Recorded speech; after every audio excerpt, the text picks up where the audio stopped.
Sa inyo na po yung sukli. Apo, dalawa po. Ayun, magkano to?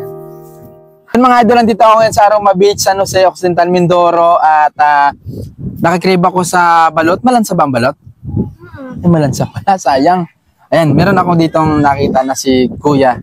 Ito, nagtitinda na. Kaya, yung usap, balot.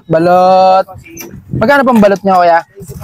25 pesos. Nakakatuwa yung mga katulad nyo na masipag. Kuya, anong pangalan nyo po? Geraldo, sir. Geraldo? Geraldo ano po? Oxon. Oxon? Geraldo Oxon. Kuya, ilang taon na po kayo? 40 na. 40 na. Ilang taon na po kayo nagtitinda ng ganito?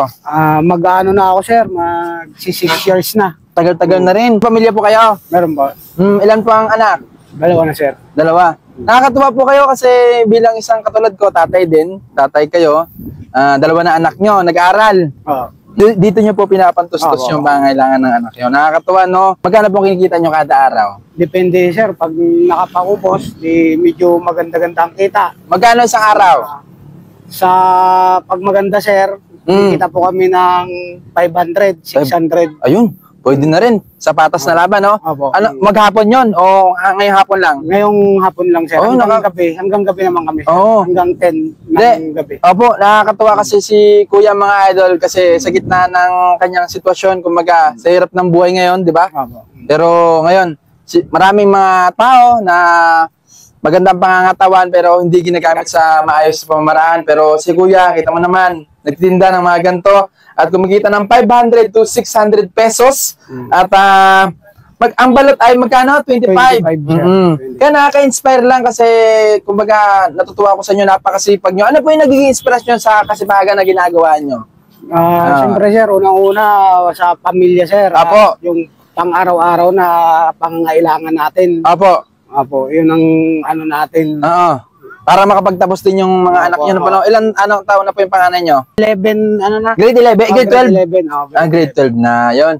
Ang sipag naman, no? Sigurado ako, proud na proud sa inyo ang inyong anak ngayon. Ang anak nyo pa ay babae, lalaki? Lalaki at babae, sir. Lalaki at babae? Ang babae ang panganay? Bunso, sir. Bunso ang babae, lalaki. Yan. Sa mga anak ni tatay, Kuya Gerald, nakakatawa ang tatay nyo, nakaka-proud. At gusto ko lang pong i-show up sa mga tao, sa lahat ng mga taong nanonood ngayon na napakasarap lumaban ng patas, napakasarap magkaroon ng katulad ng to, mapakain mo pamilya mo sa mabuting pamaraan. Kaya tatay, bibili ako ng 2 balot. Tapos, magkano tong ganito? Ano ba? Saan ba? Malansa ba, di ba ang balot? Malansa, sir. Bibili po ako ng balot. Titikman natin ng balot ni Kuya.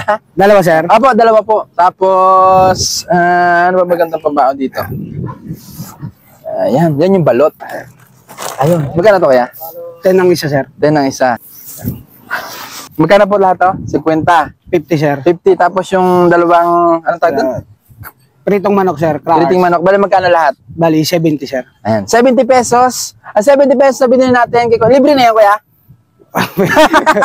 Hindi ba? Ate kaya, babayaran natin yan. 70 pesos. Di kaya, sa inyo na po yung sukli. Ayan. Ayan. Kaya anong gagawin mo dyan sa pera? Ay, siyempre, sir, bibili ng mga pangangailangan. Apo. Yan. Ayun. Ngayon, kumita ka na ngayon ng 600 or 500. Ngayon, tapos plus nyan, may 70, meron kang 930. Na kita ngayong araw.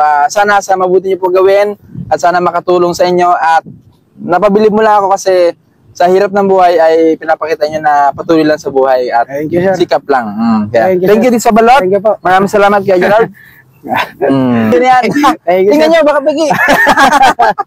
Yo!